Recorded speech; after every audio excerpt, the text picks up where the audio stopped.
వాడి పేరేంటి? నీ ప్రాణం పోయే టైంలో కూడా నా ప్రాణం పోకుండా కరెక్ట్ గా షూట్ చేశావంటే అది ఏ హాస్పిటల్ ఎవరితో చేయిస్తున్నానని తెలుసుకోవడానికే కదా. ఒక జీవిని మరో జీవి చంపడం తప్పు కాదు, అదే నేచర్. అందుకే దేవుడు ఒక జీవికి ఆహారంగా ఇంకో జీవిని సృష్టించాడు. చంపడమే తప్పైతే ఎద్దుకి కొమ్ముల్ని, పావుకి విషాన్ని, తేలికి కొంటని ఎందుకు సృష్టించాడు? కానీ ఆ కొమ్ముల్ని, విషాన్ని మనుషులకి ఇవ్వలేదుగా.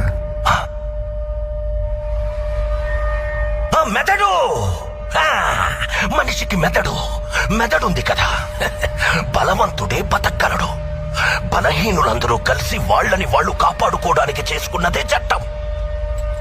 జింకని చంపితే శిక్ష, మేకని చంపితే శిక్ష లేదు. జింకలు తక్కువగా ఉన్నాయి, మేకలు ఎక్కువగా ఉన్నాయి.